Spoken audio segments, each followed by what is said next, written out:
بسم اللہ الرحمن الرحیم۔ ایک ایسا عظیم شخص جس نے 1994 میں کنگ فیصل ایوارڈ کو یہ کہتے ہوئے ٹھکرایا کہ میں نے جو کچھ لکھا ہے اللہ کی خوشنودی کے لیے لکھا ہے، لہٰذا مجھ پر میرے دین کو خراب نہ کریں۔ ایک ایسا عظیم شخص جس نے فرانس کی نیشنلٹی یہ کہتے ہوئے ٹھکرا دی کہ مجھے اپنی مٹی اور اپنے وطن سے محبت ہے۔ ایک ایسا عظیم شخص جس کے ہاتھ پر 40,000 غیر مسلموں نے کلمہ طیبہ پڑھا۔ ایک ایسا عظیم شخص جو 22 زبانوں کا ماہر تھا، 84 سال کی عمر میں آخری زبان تھائی سیکھ لی تھی۔ ایک ایسا عظیم شخص جس نے مختلف زبانوں میں 450 کتابیں اور 937 علمی مقالے لکھے۔ ایک ایسا عظیم شخص جو اس قدر علمی مقام رکھنے کے باوجود اپنے برتن اور کپڑے خود دھوتا تھا۔ ایک ایسا عظیم شخص جسے 1985 میں پاکستان نے اعلیٰ ترین شہری اعزاز حلال امتیاز سے نوازا، تو اعزاز کے ساتھ ملنے والی رقم جو 1 کروڑ روپے بنتی تھی، اس رقم کو بین الاقوامی اسلامی یونیورسٹی کے شعبہ تحقیقات اسلامی کو یہ کہتے ہوئے دیا کہ اگر اس فانی دنیا میں یہ اعزاز وصول کیا پھر باقی رہنے والی زندگی کے لیے کیا بچے گا۔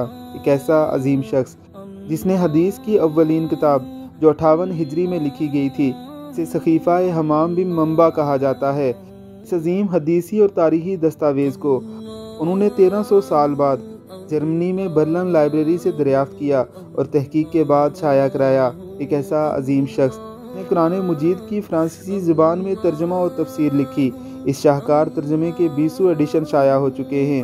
ایک ایسا عظیم شخص جس نے تعارف اسلام کے نام سے ایک شاہکار کتاب لکھی، کتاب کے دنیا کے 22 زبانوں میں ترجمے ہو چکے ہیں۔ یہ عظیم انسان، یہ نابغہ روزگار شخصیت ڈاکٹر محمد حمید اللہ کی تھی۔ آپ 1908 میں حیدرآباد دکن میں پیدا ہوئے۔ آپ نے 1933 میں جرمنی کیوبن یونیورسٹی سے ڈاکٹریٹ کی ڈگری حاصل کی۔ اس کے بعد وہیں عربی اور اردو کے استاد مقرر ہوئے۔ آپ 1946 میں اقوام متحدہ میں ریاست حیدرآباد کے نمائندہ سفیر مقرر ہوئے۔ 1948 میں سقوط حیدرآباد اور انڈیا سے ریاست کے جبری الحاق پر سخت دل برداشتہ ہوئے اور ضلع وطنی کی زندگی اختیار کی، اور ضلع وطنی کے دوران حیدرآباد لبریشن سوسائٹی کے نام سے ایک عظیم تنظیم بنائی۔ 1950 میں پاکستان کا پہلا قانونی مسودہ بن رہا تھا تو آپ سے رابطہ کیا گیا۔ آپ پاکستان تشریف لائے۔ آپ نے 1952 سے 1978 تک ترکی کی مختلف جامعات میں پڑھایا۔ 1980 میں جامعہ بہاولپور میں طلبہ کو خطبات دیے، جنہیں بعد ازاں خطبات بہاولپوری کے نام سے شائع کیا گیا۔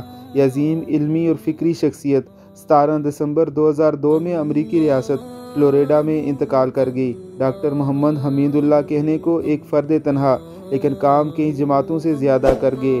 اللہ تعالیٰ انہیں غریق رحمت کرے، آمین ثم آمین۔